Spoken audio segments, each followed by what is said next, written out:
So far, we have seen how to declare variables and assign values to them. But now we want to let them interact with each other.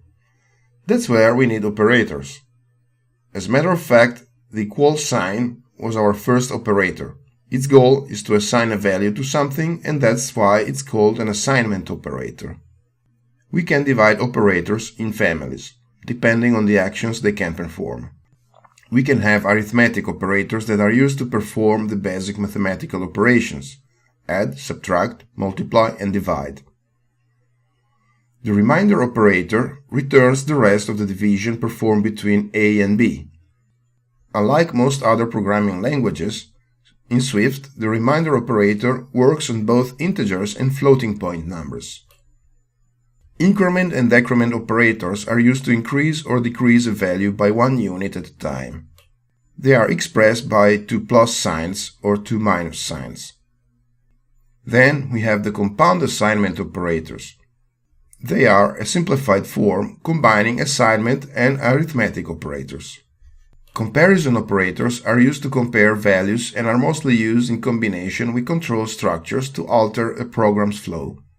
The result of a comparison is always a Boolean value. It is true if the specified condition is met, otherwise it's false. Ternary conditional operators can be used to choose upon 2 possible values following the state of a condition. If condition is true, then the first value is used, otherwise the second value is used. Logical operators are used to perform operations on Boolean values and are mostly used in combination with the if statement. So we'll deal in depth with them in one of the next lectures. Range operators are used to select a range of values. If you went through the lecture about dictionaries, you have already found an example of their usage. Pay attention to the fact that there are half-close range operators and close range operators. We'll find them again later when dealing with loops. Okay, welcome back to the playground. Let's first see some arithmetic operators. Let's say we have 2 variables var a equals 3 and var b equals 8. We want to multiply these 2 variables. Var c equals a times b. So that's our arithmetic operator. Be aware that arithmetic operators have to work with the same types of variables. For example, if a is a floating, we're working with integers, and if a is a floating point variable, we get an error condition.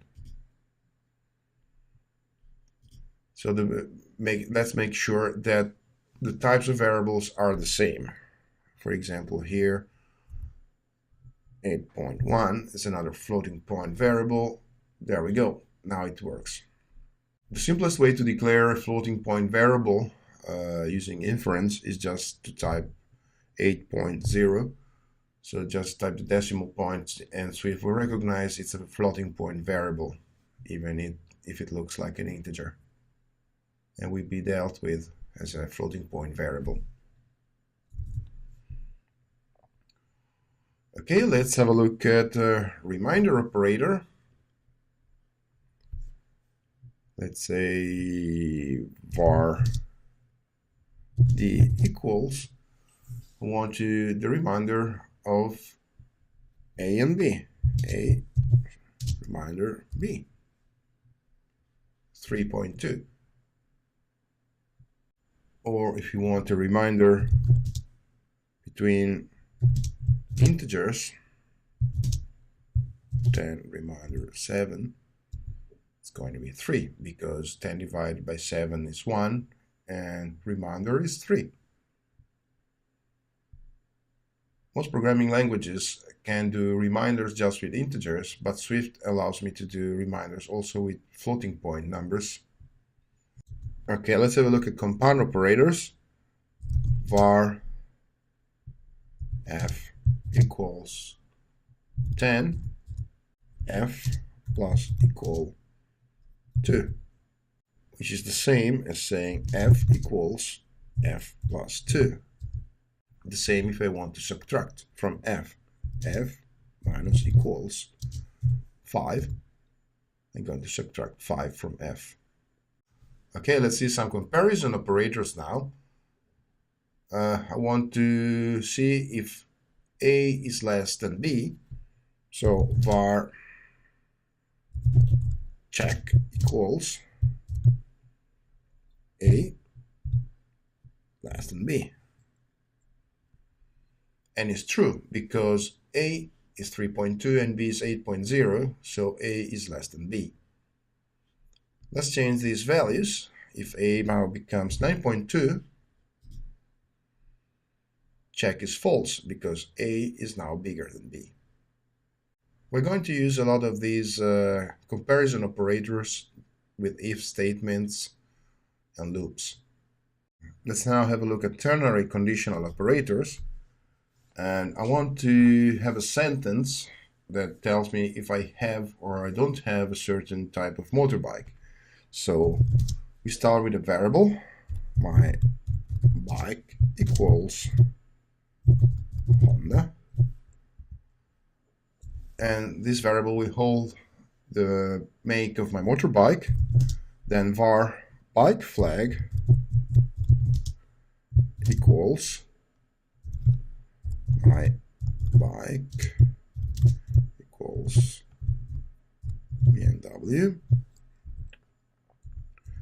So bike flag is going to tell me, it's going to be true if my bike is a BMW and false if my bike is not a BMW. Then var h1 equals have, which I'm going to use in case my bike is a BMW. Var h2 equals don't have, which I'm going to use in case my bike is not a BMW. Var bike owned equals, and we're going to use string interpolation with the ternary conditional operator. So we're going to use bike flag, and if bike flag is true, I'm going to use string h1, and if bike flag is false, I'm going to use string h2. All right, and then I complete the sentence. Okay, so I get the sentence, you don't have a BMW because my bike equals Honda. But now, if bike becomes BMW, you have a BMW because bike flag becomes true, so h1 is used instead of h2. So h1 string is used, and there I have my sentence.